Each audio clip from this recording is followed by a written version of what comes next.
The coffee tasted sweeter than usual. I noticed it immediately, that subtle, almost syrupy aftertaste beneath the French roast Dad always bought from the specialty shop downtown. We were sitting in his kitchen on a Saturday morning, the same kitchen where I'd eaten breakfast for 18 years before college, before medical school, before everything changed. "You're not drinking," Dad observed, watching me over the rim of his own cup. "Just savoring it," I said, taking another sip. "It's been a while since we did this. 3 months, actually. 3 months since Mom's funeral, since the will reading, since I'd learned she'd left me her shares in the medical device company I didn't even know she'd invested in. 12% ownership in Cardiometrics, a manufacturer of cardiac monitoring equipment, with $340 million in annual revenue and contracts with Veterans Affairs hospitals across 6 states. Dad had been furious. Not about the shares themselves, but about what they represented.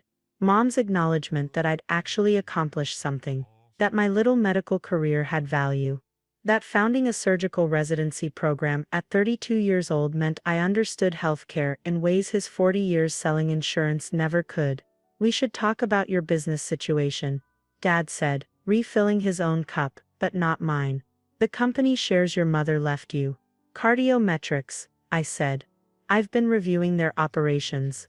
The technology is solid, but their distribution model needs work.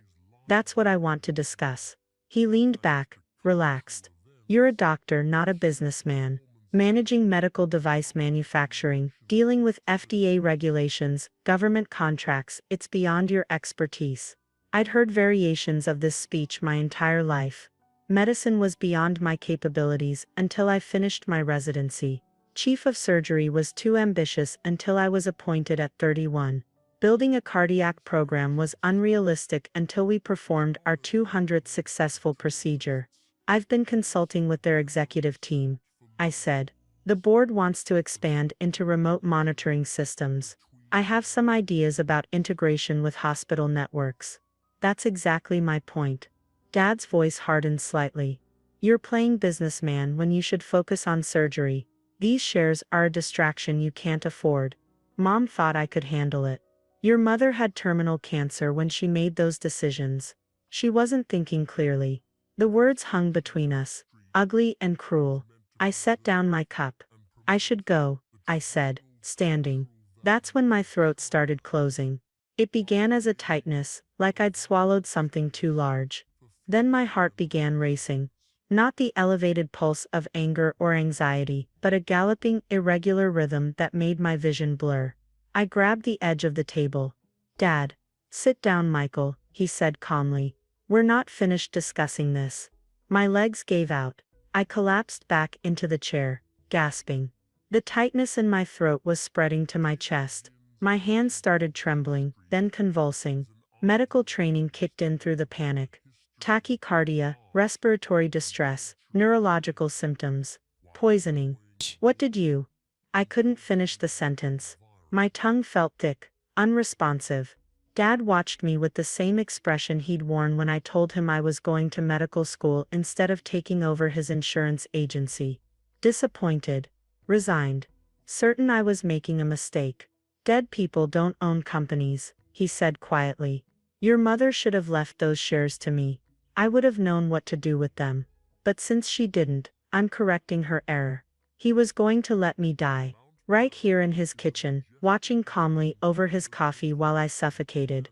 I tried to reach for my phone, but my hands wouldn't cooperate. The convulsions were getting worse. I slid sideways off the chair, hitting the linoleum hard. The impact drove what little air remained from my lungs. Dad stood, looking down at me. "I researched antifreeze poisoning. You've got maybe 6 hours before complete kidney failure. The symptoms look like a heart attack or stroke. Natural causes for someone with your stress levels."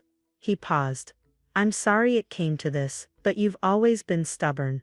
Through dimming vision, I saw him walk to the sink, rinse his coffee cup, place it carefully in the dishwasher. Methodical, planned. My chest was on fire. I couldn't draw breath. This was how it ended. Poisoned by my own father in the kitchen, where he'd made me birthday pancakes, helped with homework, taught me to tie a necktie. Darkness was creeping in from the edges when I heard the front door crash open. Stephen, you home? Mrs. Patterson's voice. Our neighbor. Your sprinkler's been running for 2 hours, flooding oh my God. Footsteps running. Her face appearing above me, phone already out. I need an ambulance. 847 Oakwood Drive. Young man, unconscious, convulsing, yes he's breathing but barely. Dad's voice, smooth and concerned. He just collapsed. I was about to call. He's been under so much stress since his mother. Don't touch him, Mrs. Patterson snapped. Something's wrong. His lips are as that cyanosis, and his breath smells sweet, like. The paramedics arrived in 4 minutes. I knew because I counted the seconds between heartbeats, focusing on staying conscious, on breathing, on surviving. Male, early 30s, severe respiratory distress, the first paramedic announced, checking my vitals. Pulse 156, and irregular, BP 180, over 110, pupils dilated. Jerry, his breath. I smell it, the second paramedic said. Sweet, chemical, possible toxic ingestion. They had me on a gurney within 90 seconds. I felt the needle slide into my arm, heard the crackle of the radio. En route with possible poisoning victim. Male, 32, altered mental status, tachycardia, respiratory compromise, sweet-smelling breath, suggests ethylene glycol. Drawing blood for immediate tox screen. The ambulance lurched forward. Through my fading consciousness, I heard Dad's voice speaking to Mrs. Patterson. I have no idea what happened. We were just having coffee. The ER at Presbyterian was controlled chaos. I'd trained here during my residency, knew half the staff by name. Dr. Lisa Washington took one look at me and started firing orders. Ethylene glycol protocol. I want from Epizoli AFI. Now and get nephrology down here. Draw a full metabolic panel, arterial blood gas, and send tox screen to the lab stat. Mark it urgent, possible intentional poisoning. The antidote burned going in. I tried to speak, to tell them what happened, but my throat wouldn't work. Don't talk, doctor, Washington said, her hand on my shoulder. Michael, can you hear me? Blink twice if you understand. I blinked twice. Good, you're going to be okay. We got to you fast. The paramedics were smart. They recognized it immediately. She paused. Your father said you collapsed during breakfast. Is that accurate? I blinked twice again. Did you ingest something? Something he gave you? 2 blinks. Her expression changed. The coffee. 2 blinks. She stepped away, spoke quietly to a nurse. Within minutes, a police officer was standing by my bed. The toxicology report came back in 47 minutes. I watched the numbers on the monitor.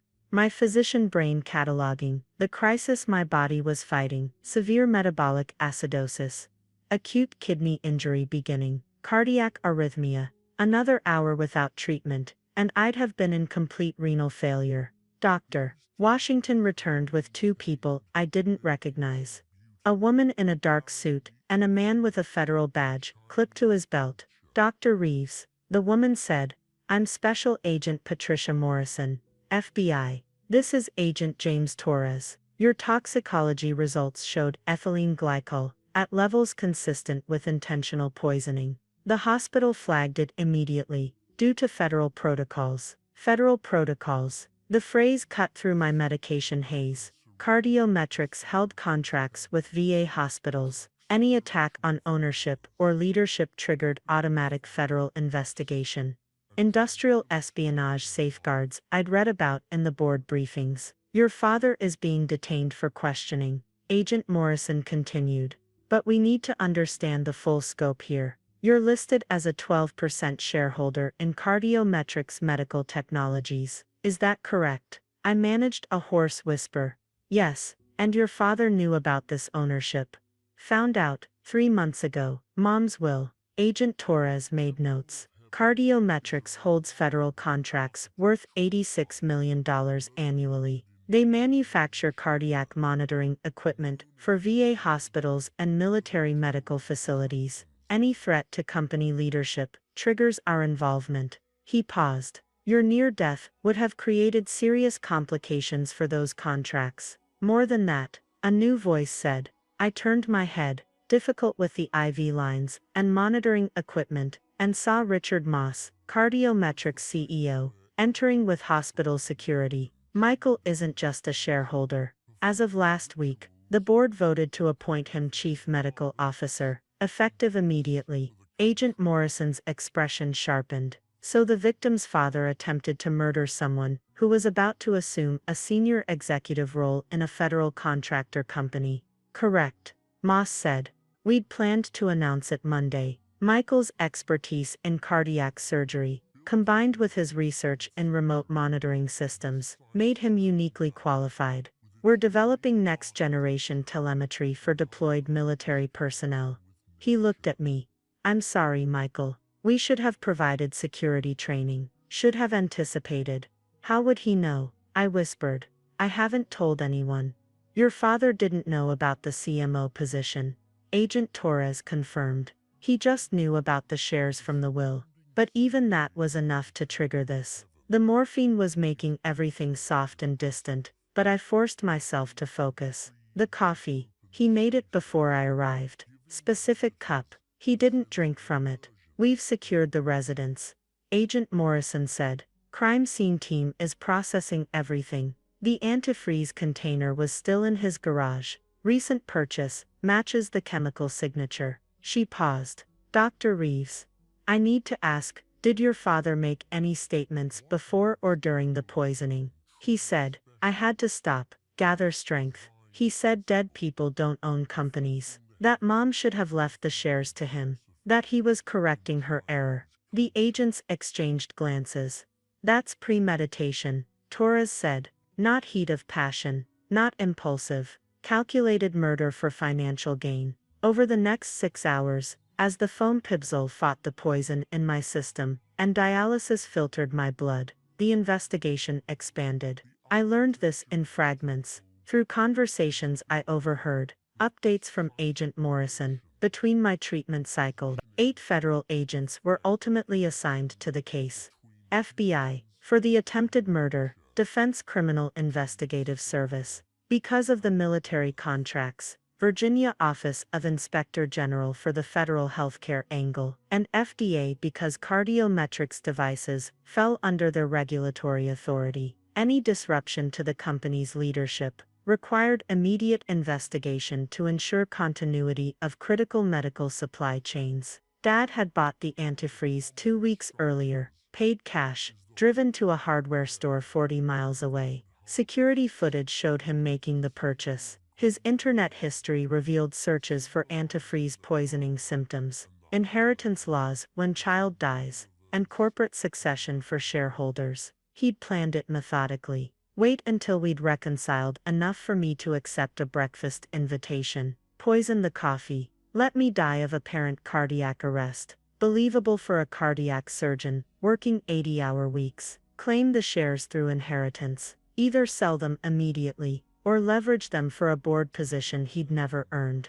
What he hadn't known, felons can't inherit from their victims. Murder disqualifies inheritance in every state. Even if I'd died, the shares would have passed to the charitable trust Mom had established as the secondary beneficiary. He'd committed murder for nothing. By Sunday evening, my kidney function had stabilized. I'd need ongoing monitoring for months, possibly years. The nephrologist warned about potential long-term damage, chronic kidney disease, increased cardiovascular risk. The poison would leave permanent marks. Agent Morrison visited Monday morning with updates. Your father confessed, she said. Not remorse strategy. His attorney convinced him the evidence was overwhelming. Premeditated attempted murder. The federal contract complications elevate it significantly. She paused. He's looking at 25 years minimum. He's 63, I said. The numbers were automatic, clinical.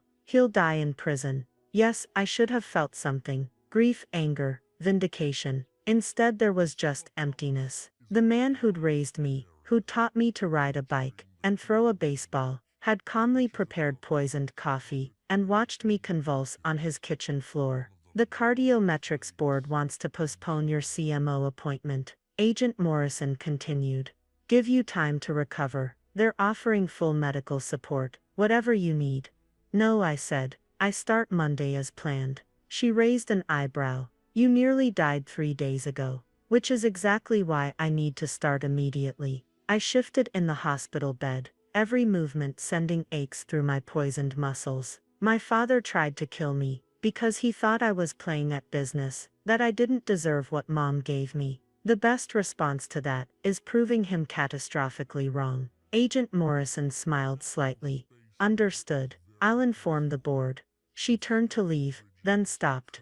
For what it's worth, Dr. Reeves, your mother's investment wasn't just about the shares. I spoke with her attorney. She told him you were the only family member who understood that healthcare was about saving lives, not making money. She trusted you to keep the company focused on its mission. After she left, I lay in the quiet hospital room, listening to the cardiac monitor's steady beep. The same technology Cardiometrics manufactured, the same equipment that had tracked my poisoned heart's desperate rhythm, and helped the medical team save my life. Dad had tried to steal a company whose products had ultimately saved me. The irony was perfect. My phone buzzed, Richard Moss texting an update. The board had voted to accelerate the new telemetry project. Military field trials beginning in 8 weeks. My research on integration protocols would be the foundation. I closed my eyes, let the exhaustion take me. When I woke, there would be work to do.